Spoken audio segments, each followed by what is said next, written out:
Algunas escenas de este programa han sido representadas, incluyendo la descripción de investigaciones realizadas en la escena del crimen.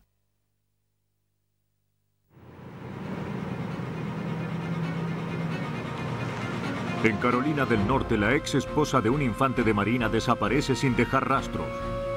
Los investigadores navales deben averiguar qué pasó, pero no tienen el cadáver ni ningún tipo de pistas. Se descubren los restos en llamas de una joven cerca de un camino rural de Carolina del Sur. Durante 5 años, su identidad y la de su asesino constituyen un misterio. En Virginia, un integrante de la Marina de los Estados Unidos aparece muerto en un predio desierto. Los detectives deben investigar a sus compañeros para dar con el asesino. La violencia es una realidad ineludible de la vida contemporánea. Y los marineros e infantes de marina no son una excepción. Cuando los que defienden a su país asesinan, corresponde a los agentes especiales del Servicio Naval de Investigaciones Criminales asegurar que nadie escape a la justicia militar.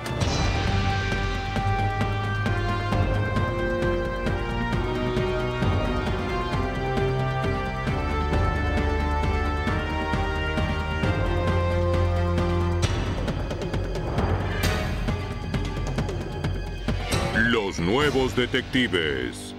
Casos estudiados por la ciencia forense. Hoy presentamos Justicia Militar. Camp Lejeune en Carolina del Norte es uno de los centros de entrenamiento más grandes del Cuerpo de Infantería de Marina de los Estados Unidos. Pero incluso aquí, donde se exaltan el honor y la lealtad, existen la traición y el crimen. ¿Cómo está, sargento? El 27 de marzo de 1999, el sargento de Infantería de Marina Whitman Wallace informó a la policía militar que su ex esposa, Tanya, de 25 años, había desaparecido. Si bien él y Tanya estaban separados, la hija de ambos, que tenía 4 años, donado su puesto de trabajo. Mi ex esposa dijo que vendría. La niña se preocupó mucho porque se despertó y ella no había llegado. No hablé con ella durante 2 días. Tanya debía recoger a la niña al salir de su trabajo la tarde anterior, pero nunca llegó. Las compañeras de Tanya tampoco la habían visto y dijeron que también faltaba su auto. Fue entonces cuando el sargento de Infantería de Marina Whitman Wallace pensó que Tanya se había ido con otro hombre. El caso se derivó al Servicio Naval de Investigaciones Criminales, una organización civil nacional cuya tarea es proteger y servir a la Marina, el Cuerpo de Infantería de Marina y también a sus familias. El agente especial Robert Bratton, que dirigía el principal equipo de trabajo, inició la investigación sobre la desaparición de Tanya Wallace. Realmente era muy extraño que la madre de una niña de 4 años con la que tenía una relación muy estrecha se fuera sin avisar a la familia con la que vivía en ese momento. Unas horas después de la denuncia de su desaparición, se informó que se había hallado abandonado el auto de Tanya. Los guardias de seguridad de una tienda cercana habían advertido que el auto estaba en el estacionamiento desde la mañana temprano. El examen del exterior del vehículo reveló la presencia de rastros de sangre humana en la puerta. Los agentes y la policía militar recorrieron la zona en busca de cualquier rastro de la joven.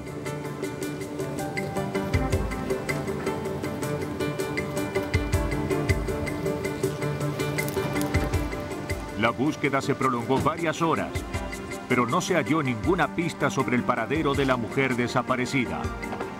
Se dispuso a hacer nuevos análisis en el vehículo. Los agentes pensaron que ante la inminencia del divorcio, Tanya Wallace podría haber decidido ocultarse. En busca de respuestas, los agentes registraron su apartamento e interrogaron a sus compañeras.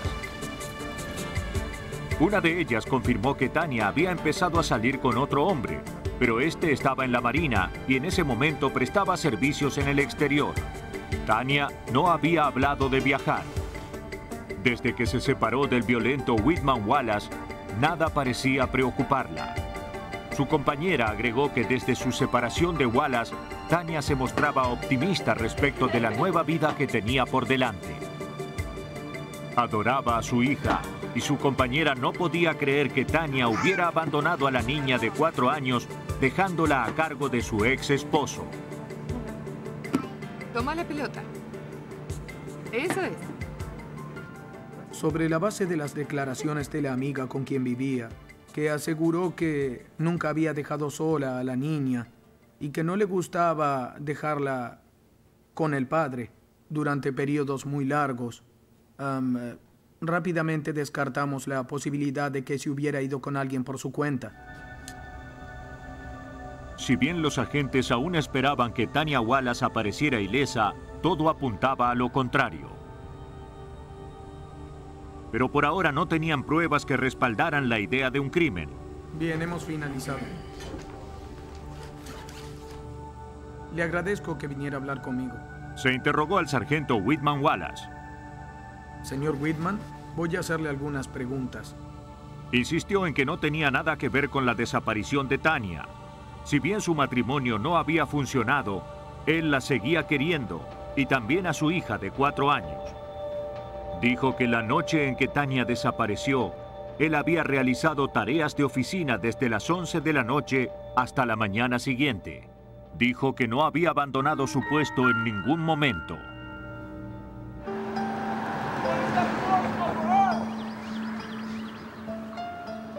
Los agentes contactaron al asistente de Wallace, que también había trabajado esa noche. Trabajo para él. Confirmó que Wallace había iniciado su turno a las 11 en punto. Explicó que su esposa no había recogido a la niña. Pero 30 minutos después, Wallace le pidió que lo cubriera.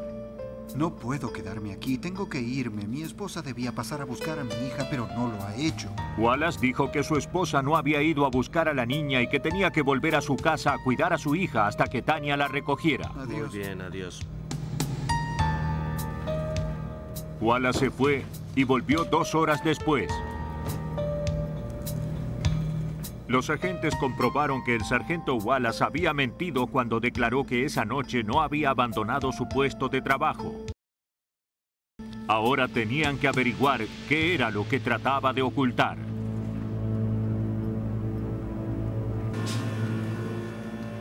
Recurrieron al único elemento concreto que tenían. Una semana después de denunciarse la desaparición de Tanya, el agente especial y asesor forense Mike Maloney empezó a examinar el vehículo. En cuanto abrimos la puerta de la camioneta, vimos que había mucha sangre en su interior. No se veía desde afuera, el interior del vehículo era muy oscuro. Tenía una alfombra oscura y los asientos también eran oscuros. Pero una vez que la abrimos se hizo evidente que era sangre. El ADN de la sangre que hallaron en el vehículo coincidía con el de las muestras que obtuvieron en la casa de Tanya. Hola, Bob. Era evidente que algo le había pasado a Tanya. Sabes, hemos comparado el patrón un par de veces. Al no haber cadáver, sin embargo, los agentes no podían demostrar que estaba muerta. El agente especial Mike Maloney instrumentó un análisis de volumen de sangre que podría brindarles la prueba que necesitaban. Pensamos que podríamos demostrar que había perdido tanta sangre en el vehículo que de ninguna manera podría estar viva. El agente Maloney tenía que determinar cuánta sangre haría falta para crear manchas de las mismas dimensiones que las halladas en la alfombra del vehículo. Obtuvieron muestras de la alfombra del fabricante del vehículo y las saturaron con sangre humana.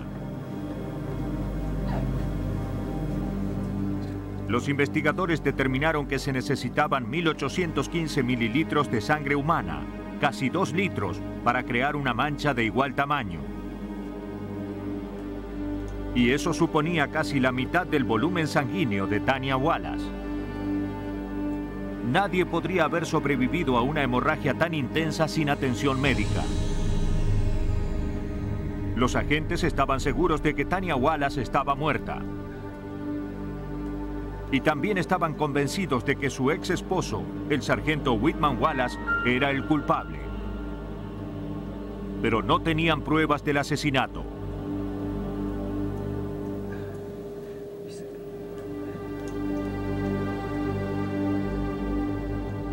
Sin cadáver y con la única ayuda de una alfombra manchada de sangre, los forenses del Servicio Naval de Investigaciones Criminales demostraron que la joven desaparecida, Tanya Wallace, de 25 años, había muerto. Los agentes especiales del Servicio Naval creían que su ex esposo, el sargento del Cuerpo de Infantería de Marina, Whitman Wallace, la había matado. Pero no tenían pruebas y Wallace había dejado de cooperar. Los agentes pensaban que el sospechoso debía haberse deshecho de las posibles pruebas, de modo que decidieron examinar los residuos de los alrededores de las barracas de Wallace. Pero ya habían recogido la basura. El agente especial Robert Bratton no quiso rendirse. Si bien parecía descabellado, se comunicó con la administración de la zona a la que trasladan todos los residuos de Camp Lejeune. Pueden indicar con una aproximación de centímetros dónde está la basura que se recogió un día determinado. Pedimos que nos indicaran el lugar donde se encontraba la basura recogida esos días. La Fuerza de Incidencia Química y Biológica de la Marina localizó la basura y empezó a examinar la montaña de desperdicio.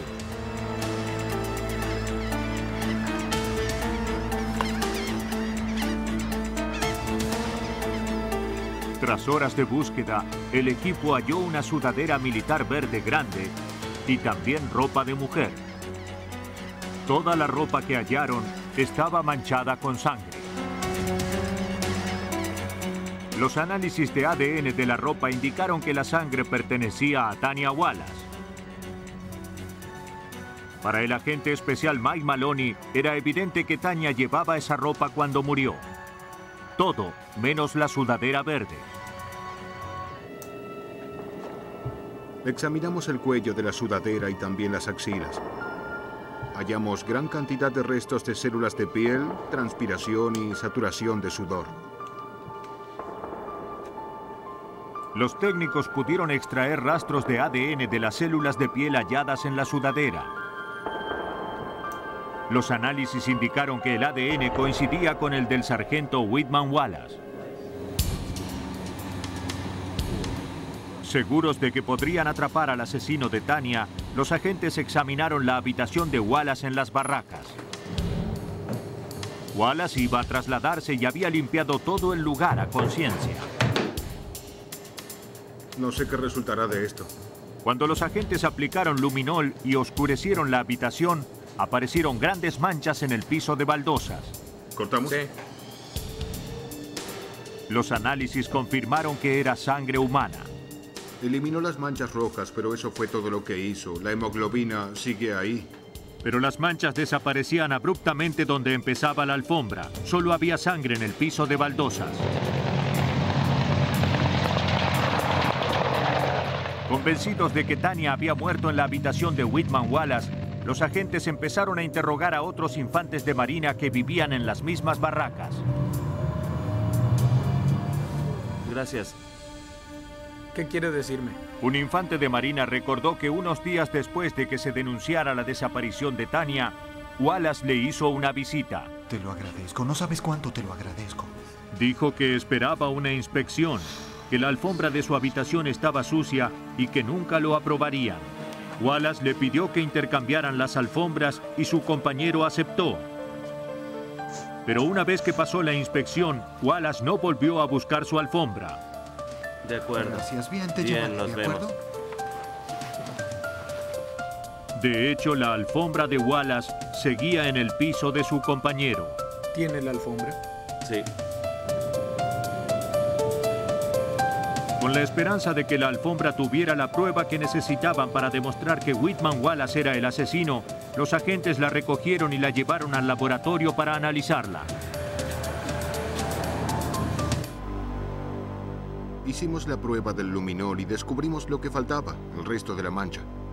Coincidían a la perfección como dos piezas de un rompecabezas. La alfombra tenía una mancha muy grande. Los análisis demostraron que se trataba de la misma sangre que se había encontrado en el piso de baldosas.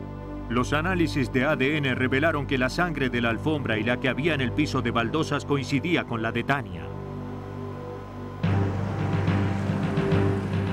Ahora los agentes tenían pruebas suficientes. El sargento Whitman Wallace fue detenido y acusado de homicidio. Soy del Servicio Naval de Investigaciones, debo detenerlo. Los agentes estiman que Whitman Wallace no quería perder la custodia de su hija, ni tampoco contribuir a su manutención. El 26 de marzo de 1999, Tania salió de trabajar y fue a las barracas donde vivía su ex esposo a buscar a su hija. Whitman Wallace se había asegurado de estar ahí cuando ella llegara. La hija de 4 años de ambos dormía en la habitación contigua y Wallace golpeó a Tania hasta que la mató. No tenemos comida. Luego puso el cuerpo ensangrentado en el vehículo, condujo hasta un lugar apartado y allí la enterró. Ante una corte marcial, el sargento Whitman Wallace se declaró culpable de secuestro y homicidio no premeditado. Fue condenado a 30 años de reclusión y aceptó revelar dónde estaban los restos de Tania Wallace.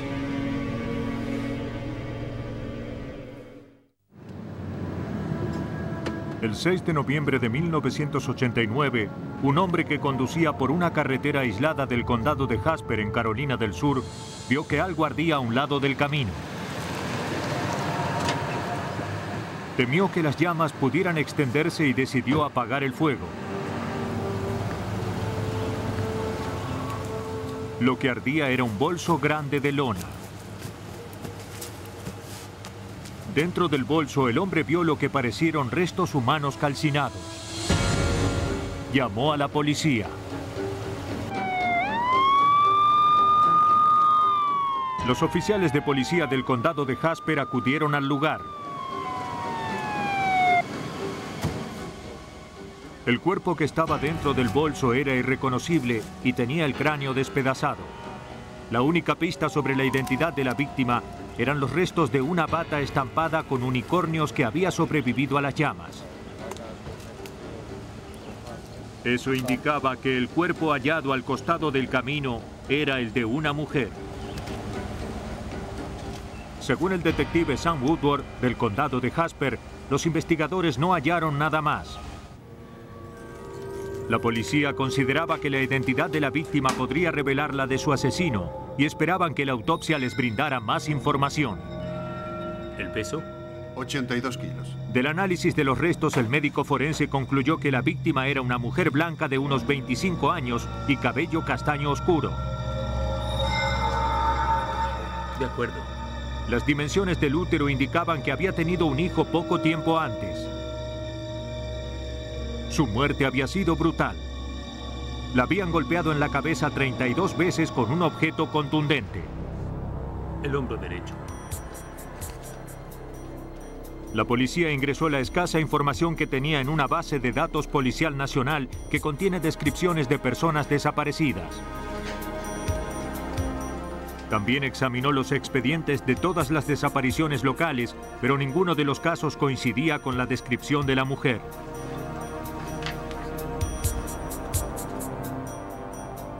Las autoridades sabían que la única posibilidad de identificar a la víctima era reconstruir cómo había sido su rostro en vida. La policía convocó a un especialista, el doctor Ted Radburn.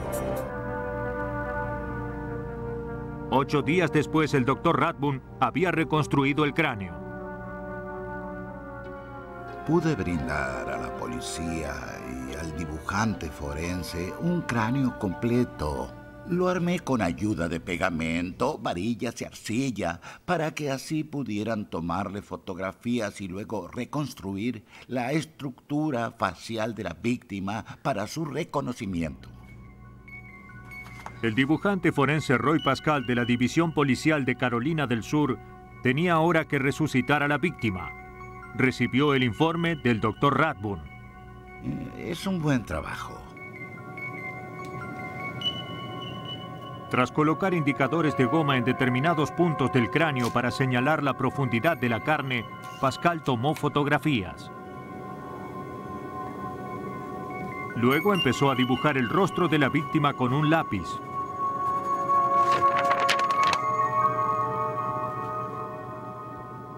4 meses después de descubierto el cadáver, la víctima tenía finalmente un rostro. Pasaron años sin que ningún caso de desaparición coincidiera con ese rostro. Sí, lo sé, pero es una de esas cosas, Nick. En 1993, las denuncias sobre desapariciones llegaron a cifras sin precedentes en Carolina del Sur. Pero los casos no se limitaban solo a la población civil. Los agentes de la repartición de Charleston del Servicio Naval de Investigaciones Criminales también se veían inundados de casos similares en el ámbito del personal militar y sus familiares. En octubre de 1993, los agentes acudieron a la casa de Kathy French. No sabía nada de su vieja amiga Annie Tejan, de 28 años, desde hacía casi 5 años. Cuando desapareció, Annie vivía con su novio Michael Palan, un marino destacado en Charleston. Si bien Annie y Michael habían tenido un hijo en 1989, su relación estaba comenzando a deteriorarse.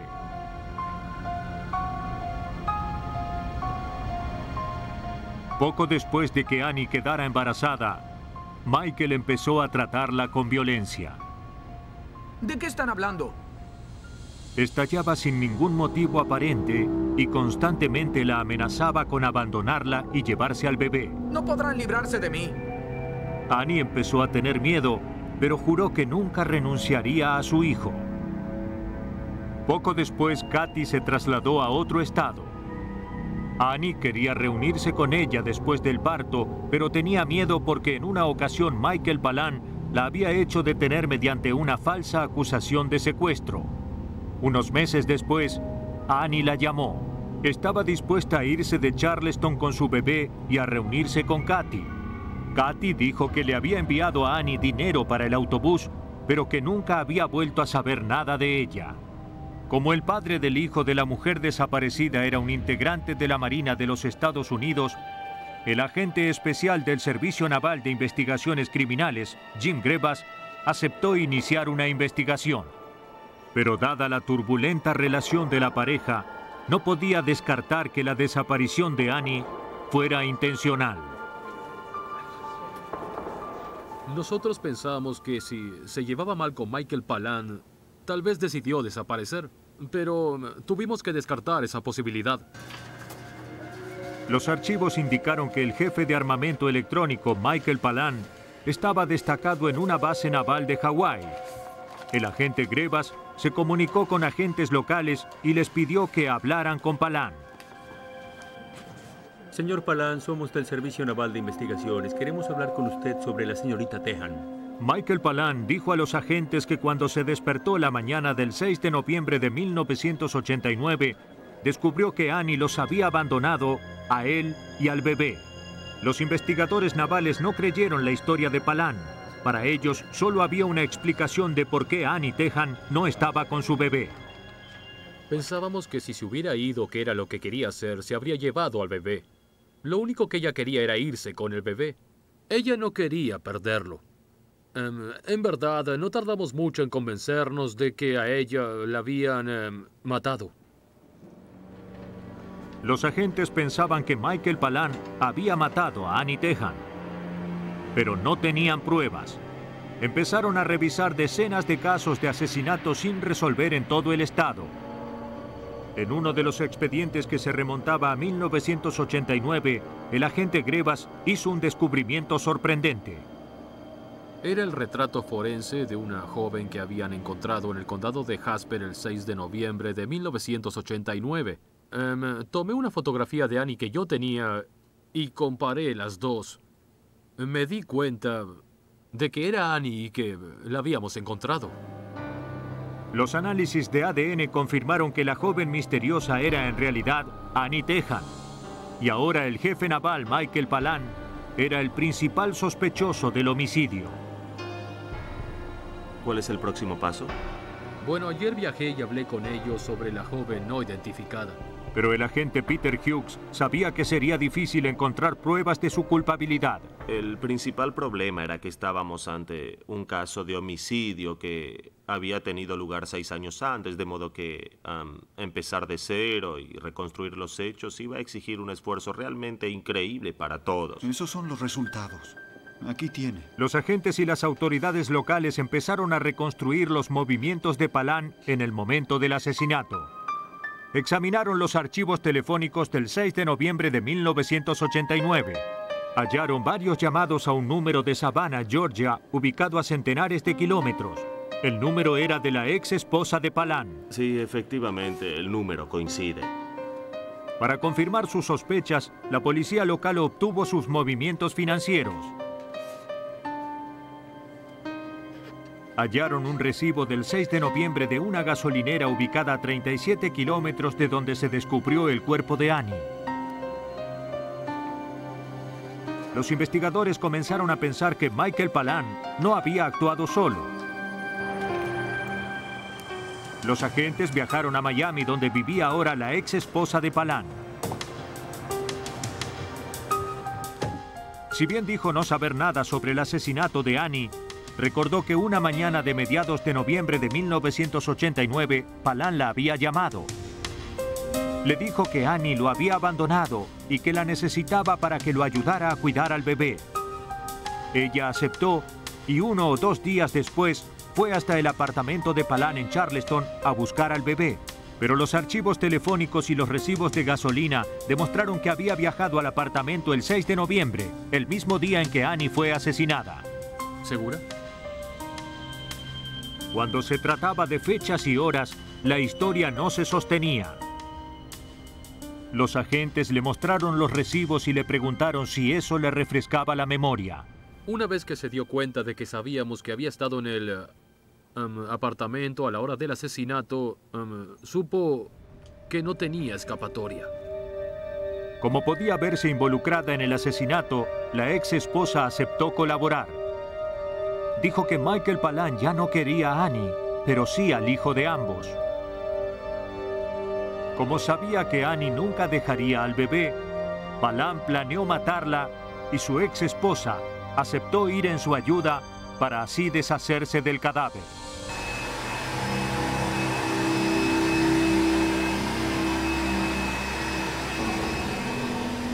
En las primeras horas de la mañana del 6 de noviembre, Palan la llamó y le dijo que ya lo había hecho. Necesitaba que lo ayudara a limpiar el apartamento.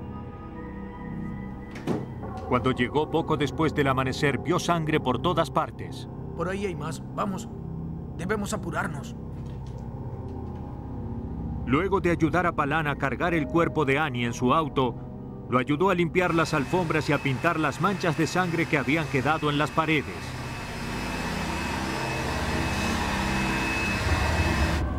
La información brindaba nuevos elementos a los agentes. Haré lo que sea.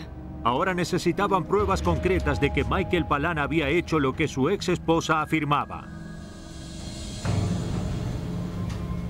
Aceptó acompañar a los agentes al viejo apartamento de Palan y mostrarles el lugar del crimen. Si bien el apartamento estaba ahora vacío, la ex esposa señaló el lugar donde se encontraba el cuerpo de Annie. Había un sofá. También describió dónde estaban las manchas de sangre en las paredes. Había una mesa baja. Pero no se veía sangre por ningún lado.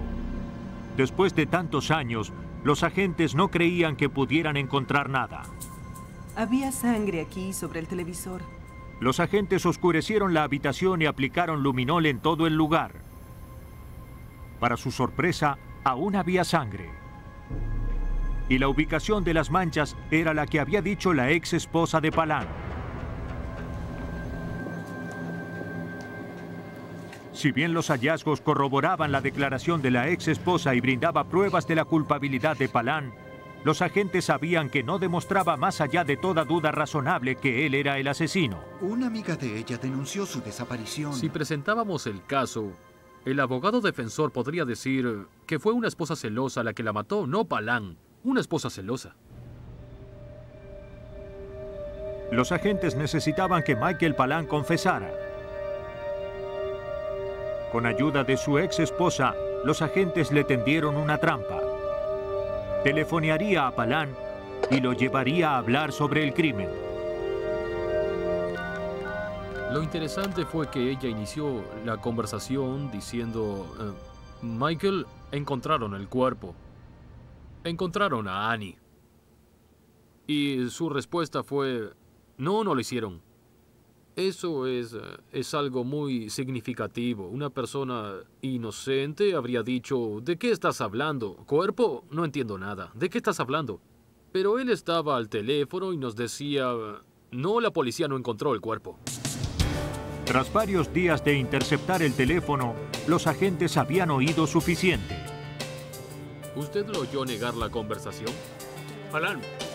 3 semanas después de retirarse de la Marina, el jefe Michael Palan fue detenido y acusado del asesinato de Annie Tejan. Abre el bolso, por favor.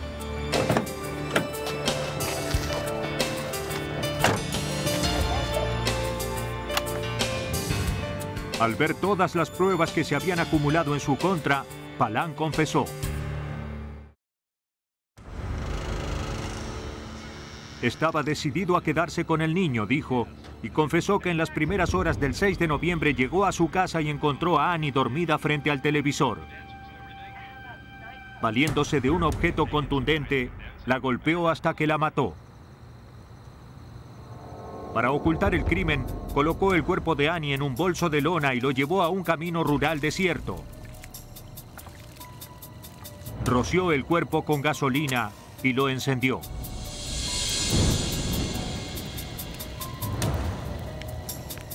Durante la corte marcial que sesionó en la base naval de Mayport, Florida, Michael Palan se declaró culpable del homicidio premeditado de Annie Tejan. Fue condenado a 30 años de reclusión en la prisión federal de Leavenworth.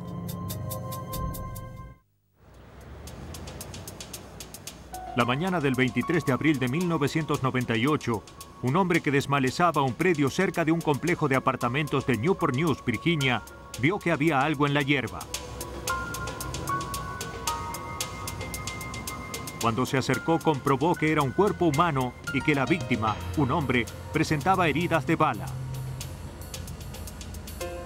El hombre fue a un apartamento y llamó a la policía. Los oficiales del Departamento de Policía de Newport News acudieron al lugar.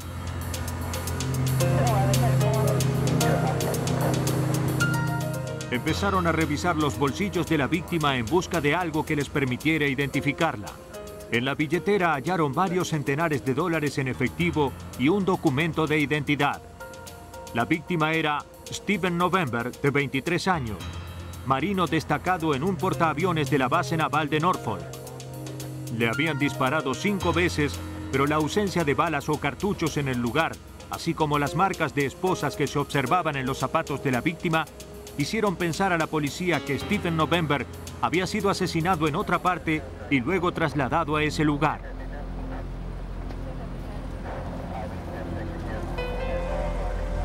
Se interrogó a algunos habitantes de la zona. Nadie en el vecindario había visto ni oído nada extraño.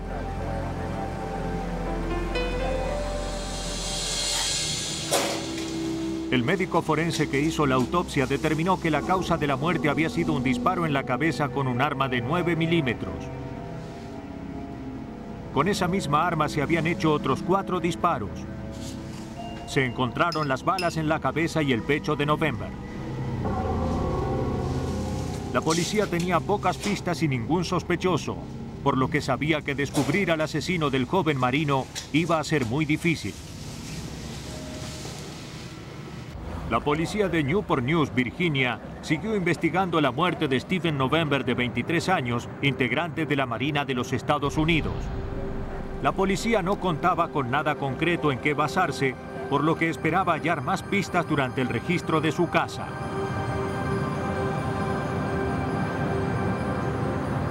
La policía examinó los archivos de November. Un documento les llamó la atención.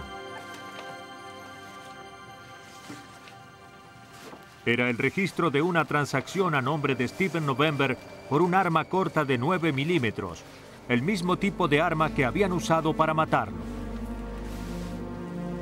La policía registró minuciosamente el apartamento, pero el arma no apareció. En busca de más información, los detectives contactaron a los oficiales superiores de la víctima en la base naval de Norfolk. Pero en la foja de servicios de November no había nada problemático. Era un marino aplicado y sus compañeros lo consideraban una persona muy correcta y respetuosa. Con la esperanza de reconstruir los movimientos de November la noche del asesinato, los detectives interrogaron a sus amigos y compañeros.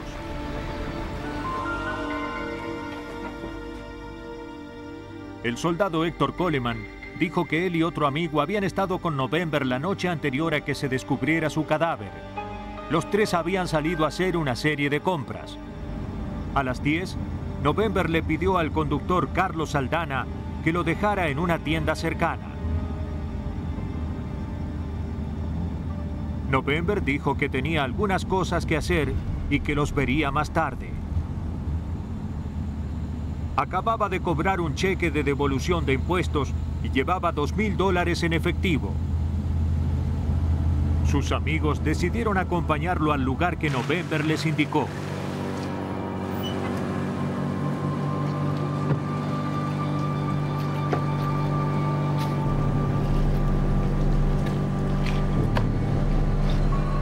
Los dos hombres vieron que November entraba a la tienda y siguieron adelante. También se interrogó al recluta Carlos Saldanha, que esa noche había conducido el auto. Dijo lo mismo que Héctor Coleman. Pero casi de inmediato la policía sospechó que Saldanha no decía toda la verdad. Los detectives pidieron a Saldanha que se sometiera a una prueba de polígrafo. Cuando los resultados indicaron que mentía, decidió hablar. Saldanha dijo que los tres habían ido a la tienda esa noche, pero que no se fueron una vez que November ingresó. La víctima volvió unos minutos después, se ubicó en el asiento trasero del auto y se alejaron. Dijo que Héctor Coleman sacó luego una 9 milímetros y que le disparó a November. Según Saldanha, el motivo del asesinato había sido el robo. Saldanha no sabía dónde estaba el arma del crimen, pero sabía que la misma pertenecía a Steven November. Si no tiene un abogado, entonces se le designará uno. Carlos Saldanha y Héctor Coleman fueron detenidos y acusados de homicidio. Ponga las manos atrás. Coleman negó todo tipo de participación en el asesinato. Con la confesión de Saldanha, la policía consideró que tenía un caso sólido.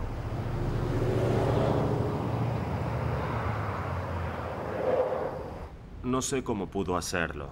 Un mes antes de que el caso fuera a la corte, un recluso que había conocido a Saldanha en la cárcel de la ciudad brindó nueva información. Ya hace 3 meses que estoy aquí, conozco a todos, puede preguntárselo a cualquiera. Carlos Saldanha se había jactado de que él había matado a Steven November. Dijo al recluso que le había endilgado el crimen a Héctor Coleman para salvarse de la pena de muerte. El recluso había brindado información confiable en otras ocasiones y la policía no tenía ningún motivo para dudar de él. Hola, Shep. Hola, ¿cómo estás? El principal testigo había confesado ser el asesino. El examen del polígrafo. Ahora, un mes antes del juicio, tenían que volver a empezar. Mintió en 3 de las preguntas. Los investigadores sabían que uno de los 2 hombres detenidos era el asesino de Steven November. Pero hasta que pudieran demostrar quién había apretado el gatillo, sabían que no lograrían una condena. La policía de Newport News, Virginia, tenía bajo su custodia a 2 hombres por el asesinato de Steven November, un marino de 23 años cuyo cadáver se encontró en un predio desierto. Carlos Saldanha había dicho a la policía que su amigo Héctor Coleman era el asesino, pero luego le dijo a un recluso que él había apretado el gatillo. Coleman lo mató.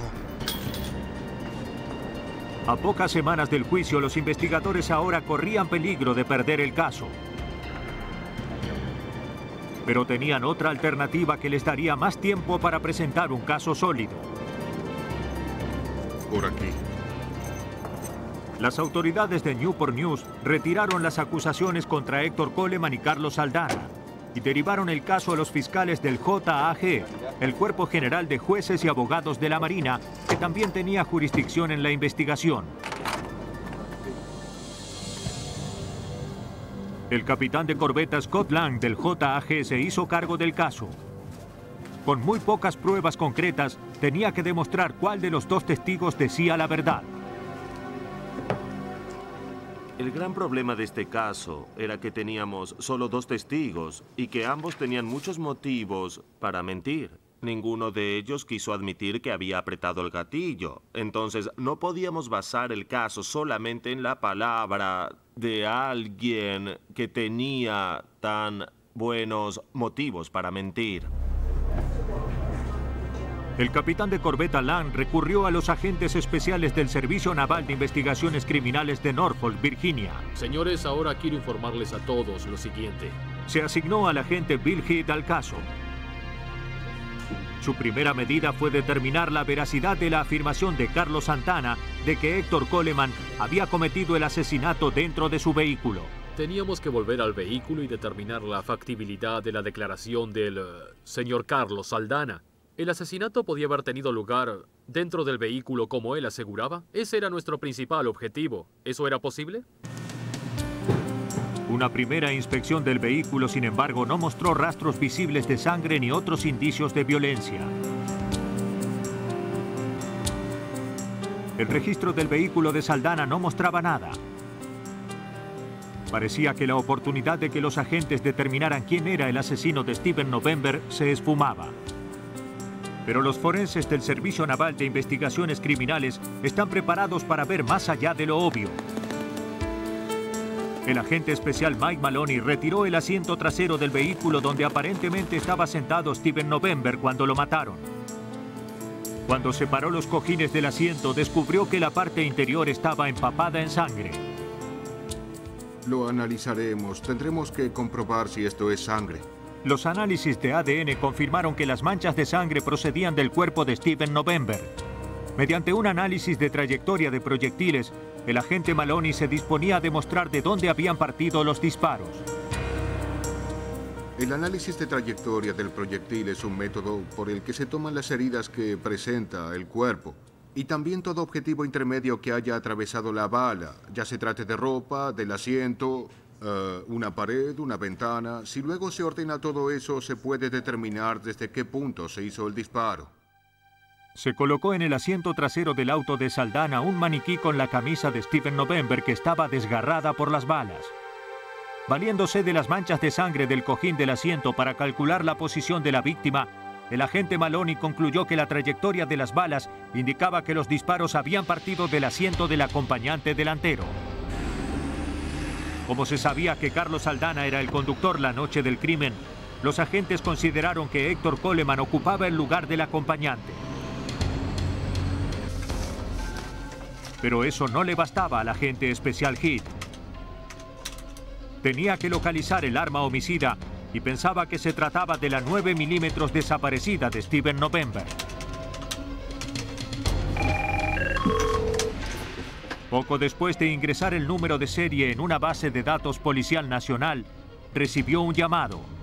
La policía de Brooklyn, Nueva York, había detenido a un hombre por robo. Este tenía en su poder la 9 milímetros de Stephen November. Adiós. Cuando se recuperó el arma, recuerdo que me alegré mucho porque fue como encontrar una aguja en un pajar. El siguiente paso era determinar si esa era el arma homicida. Cuando las pruebas de balística confirmaron que la 9 milímetros de November era el arma homicida, el agente Heath viajó a Nueva York para averiguar cómo el arma había llegado hasta ahí.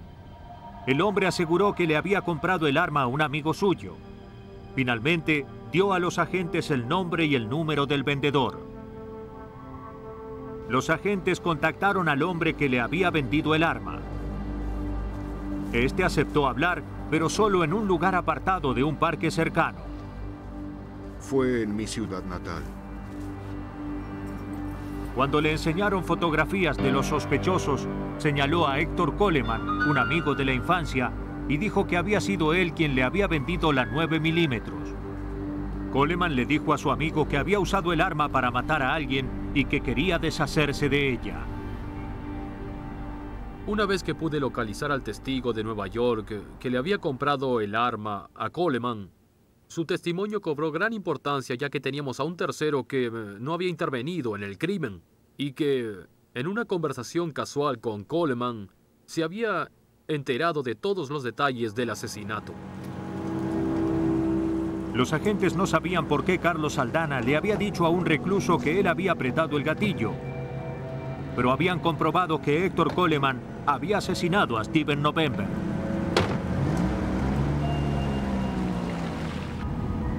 Los agentes estiman que antes de entrar a la tienda, November debió haber dejado la 9 milímetros a cargo de su amigo Héctor Coleman. Cuando se alejaron, Coleman dijo que quería hacer unos disparos al aire. Le pidió a November que se asegurara de que no hubiera ningún policía cerca. Cuando el marino le dio la espalda... Oye, ¿qué haces? Coleman le disparó varias veces.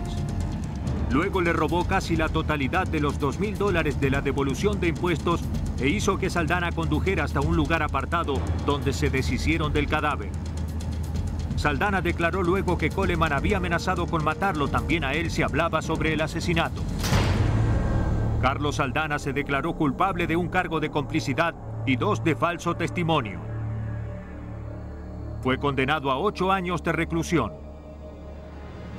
La corte marcial que juzgó a Héctor Coleman sesionó el 18 de agosto de 1999. Dictaminó que Coleman era culpable del robo y homicidio de Steven November y lo condenó a reclusión perpetua en una cárcel federal.